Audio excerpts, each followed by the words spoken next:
जमीन कब्जा को लेकर हाईकोर्ट ने एक ऐतिहासिक फैसला सुनाया है और ये फैसला अगर आप भी सुनेंगे दंग रह जाएंगे कि ऐसा भी कब्जा विवाद में हो सकता है।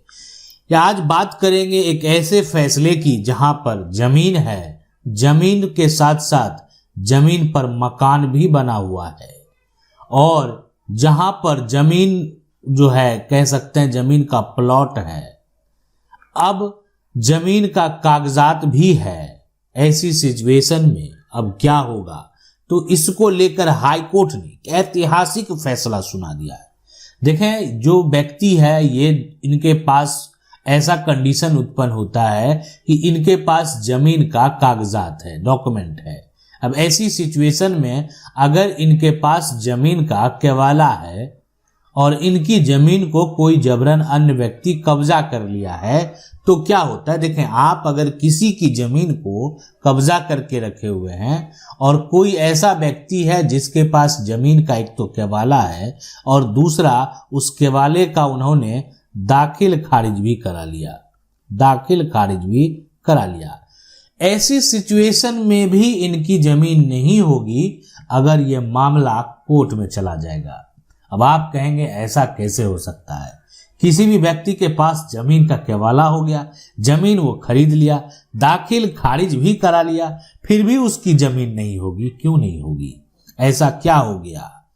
तो देखें, इनके पास कागजात तो है, डॉक्यूमेंट है, केवाला है और इसके साथ साथ इन्होंने जमीन का जो है म्यूटेशन भी करा चुके हैं, जमीन का दाखिल खारिज हो चुका है और लेकिन आज इनको जमीन का कब्जा जो नहीं मिल रहा है इसलिए परेशान है। अब देखें, ये इनके द्वारा जो है ये चले गए कोर्ट में, है ना, इनके द्वारा केस फाइल किया गया, है ना, केस फाइल जो है वो किया गया। अब ऐसी सिचुएशन, ऐसी कंडीशन में आखिरकार क्या होगा। अगर केस फाइल किया गया तो देखें, जब जिस व्यक्ति पर जो है कब्जा करने का आरोप लगा है ना, उसका कब्जा आज से नहीं है और पूर्वज के समय से है, पूर्वज के समय से है।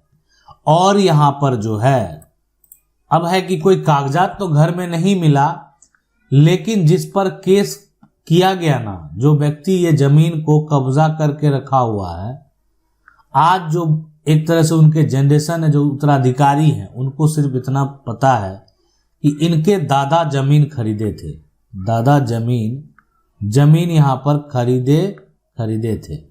जमीन का केवाला इनके घर में नहीं है और ना ही इनके केवाला का कभी भी दाखिल खारिज हुआ है ना, केवाला भी नहीं है और किसी भी प्रकार का इससे यहाँ पर जो है दाखिल खारिज भी नहीं किया गया। मतलब सिर्फ जो है जमीन को लिखाया गया।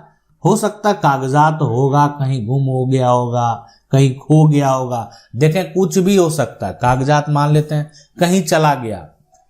अब ऐसी सिचुएशन, ऐसी कंडीशन में क्या करेंगे।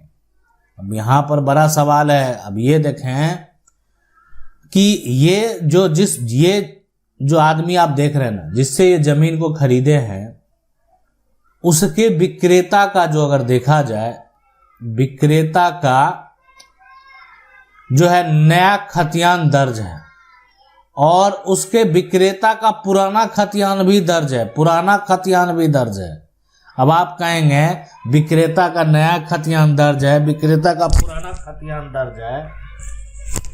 जब विक्रेता का नया पुराना दोनों खतियान दिखाने को तैयार है कि देखें मेरा पूर्वज का, ये दादा परदादा का जमीन था और नया खतियान में फिर मेरा हुआ, आज हम बेचे हैं इस जमीन को, लेकिन जबकि पुराना खतियान से जो है यहाँ पर इनके दादा जमीन खरीद लिए थे, दादा के पास कागजात जो है था, कागजात खो गया, कागजात नहीं मिल रहा है तो कागजात ढूंढना पड़ेगा। अगर कागजात मिल गया तो ये सारा दस्तावेज, ये सारा डॉक्यूमेंट, इसका कोई मान्यता नहीं रह जाएगा। वो एक जमीन का पुराना केवाला वही कानूनी तरीके से मान्य होगा और कोई दस्तावेज मान्य नहीं होगा। इस बात को आप समझ लें, कोई दाखिल खारिज नहीं कराया, जो भी है कब्जा बरकरार है। पुराना दादा परदादा के समय का जो कागजात है अगर निकाल कर ले आएंगे तो कोई कोई आपसे जमीन नहीं छीन सकता है, कुछ भी कोई कर ले जमीन को हासिल, प्रॉपर्टी को हासिल नहीं कर पाएगा। तो अब ये यहाँ पर समझना होगा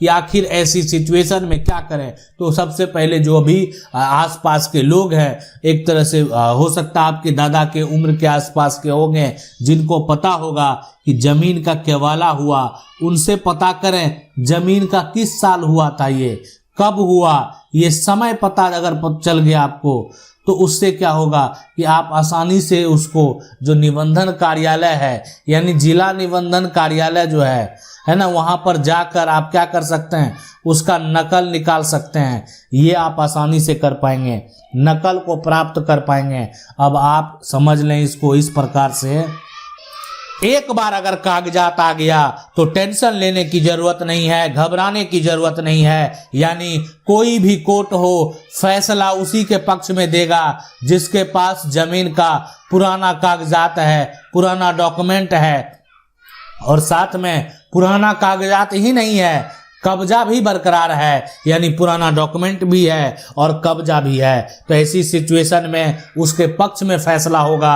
अगर सिर्फ उसको जो है वो कागजात अगर लेकर चले आएंगे, डॉक्यूमेंट लेकर चले आएंगे, तो कोई भी कितना भी कुछ कर ले जमीन को इनसे नहीं छीन सकता है। ये केवाला भी रद्द होगा, म्यूटेशन भी रद्द होगा, और साथ साथ जो नया खतियान बना है वो भी रद्द होगा, नया खतियान भी कैंसिल हो जाएगा, नया खतियान भी रद्द हो जाएगा। तो इसलिए ये जो है बेहद सही प्रक्रिया है। आज हम बात करेंगे देखें कब्जा को लेकर। कब्जा को लेकर बहुत सारे फैसले आपको देखने को मिलेंगे।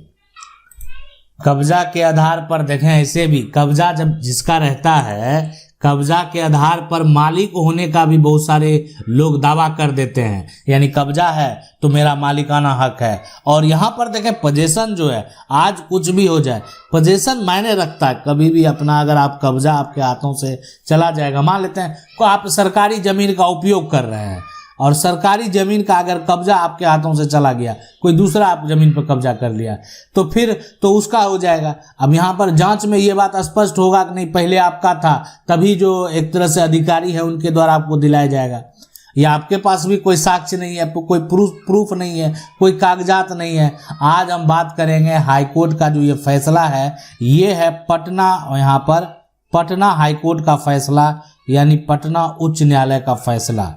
अब यहाँ पर ये जो फैसला है, इस फैसले के आधार पर अगर बात करें सबसे पहले, तो ये विवाद हुआ है यहाँ पर अर्जुन जो है प्रसाद, अर्जुन प्रसाद जो है, और यहाँ पर बनाम ये है बिहार सरकार, है ना, बिहार सरकार, अर्जुन जो है प्रसाद बनाम बिहार सरकार। अब यहाँ पर देखें कि ये जो एक तरह से विवाद हुआ ना, इस विवाद में आखिर जो देखेंगे, अब केस नंबर की भी बात करते हैं। ये जो यहाँ पर केस नंबर है, यानी इसका जो टाइटल सूट नंबर है, ठीक है, टाइटल सूट जो नंबर है वो है यहाँ पर 56 1991 और 41 और 1994, यानी ये जो है एक तरह से है टाइटल सूट संख्या है। देखें अब ये जो फैसला हुआ, यहाँ पर क्या हुआ, समस्या जो है आखिर क्या हुआ। सबसे बड़ा बात तो यही है कि आखिर यहाँ पर क्या समस्या जो है उत्पन्न हुआ। तो देखें समस्या हुआ जमीन कब्जा को लेकर, और यहाँ पर जो है, और यहाँ पर भी जो विवाद है, आप इस जजमेंट को अगर जाकर पूरा पढ़ेंगे तो ये भी कब्जे को लेकर है। यानी भूमि का जो सर्वेक्षण का कार्य हुआ है ना, सर्वेक्षण कार्य हुआ, उसके बाद यहाँ पर जो वादी है, वादी के आप समझ सकते हैं दादा, यानी अर्जुन प्रसाद के दादा, ठीक है, ने उस पर एक यहाँ पर क्या किया, कच्चा मकान बना दिया। अब कच्चा मकान समझ सकते हैं ना, कि आप झोपड़ी बना दिया या मिट्टी का जो है मकान बना दिया, कच्चा मकान बना है। ईंटे वाला जो मकान आप बनाते हैं उसको बोलते हैं पक्का बना लिए, ठीक है, पक्का मकान मेरा हो गया। तो कच्चा मकान ये जो है ना बनाया हुआ है। अब है कि कच्चा घर तो बना लिया, अब ये जो है, यानी वह एक तरह से कहने का मतलब है कि जो उनके दादा थे, वो कुली थे, और वो भी यहाँ पर जो बिहार है ना, बिहार शरीफ है, बिहार शरीफ में काम करते थे। वहाँ का जो रेलवे स्टेशन है वहाँ पर एक कुली का काम करते थे। अब वहाँ पर उनके जो दादा हैं उनका मृत्यु जो है होने के बाद क्या हुआ, जिनका जो इकलौता बेटा था, ठीक है ना, वो कब्जे में आ गए। सीधी सी बात है, पिता के पास कब्जा था, बाद में बेटा के पास कब्जा आ गया, ठीक है, बेटा के पास कब्जा आ गया। तो ऐसे करके अब कोई दादा के समय से जमीन पर कब्जे में है, 50 साल से वहाँ पर जो है कब्जा उनका बरकरार है। अब क्या हुआ कि बाद में एक समय ऐसा आया कि जो है उनका जब बेटा का समय आया तो उसको कच्चा मकान को हटाकर अब सोचा कि यहाँ पर पक्का मकान बनवा देते हैं, पक्का मकान बनवा दिया। अब जमीन, आप पता है कि जमीन वो सरकार की जमीन है। ऐसी सिचुएशन में वहाँ पर जो एक मूर्ति भी लगाया, नीम का पेड़ लगाया, जजमेंट में जाकर देखेंगे आपको पूरा समझ में आएगा। अब इसके बाद जो है, बाद में जब विवाद उत्पन्न होता है ना, तो फिर समस्या उत्पन्न होता है। देखिए, कोई भी जमीन पर अगर आप कब्जा करके रखेंगे ना, तो फिर आप, अब डिपेंड करता है कि ये जमीन आपका लंबे समय से अगर कब्जे में है तो आप प्रतिकूल कब्जा के आधार पर आप मालिकाना हक का दावा कर सकते हैं, मालिक होने का दावा कर सकते, लेकिन आपको ये साबित करना पड़ेगा कि आपका कब्जा शांतिपूर्ण है और वर्षों से है। ऐसी सिचुएशन में प्रतिकूल कब्जा के आधार पर जमीन के लोग मालिक बनते हैं, उनको मालिकाना हक मिलता है। आप यानी जो पहले मालिक थे उनका आप कह सकते हैं हक, जो मालिकाना हक है वो चला जाता है। ऐसी सिचुएशन में, ऐसी कंडीशन में, और उसके अलावा कुछ ऐसे सिचुएशन भी देखे जाते हैं जैसे जो जमीन को कब्जा किया है उसके पास कोई घर नहीं है। तो ऐसी सब सारे सिचुएशन को देखते हुए जो है फैसला दिया जाता है, सरकार के द्वारा भी निर्णय लिया जाता है। आशा करते हैं वीडियो अच्छा लगा होगा। वीडियो को लाइक जरूर कर दें, चैनल को पहली बार देख रहे हैं सब्सक्राइब करके जो बेल आइकन है उसको जरूर दबा लें। मिलते हैं अगले वीडियो में, तब तक के लिए जय हिंद।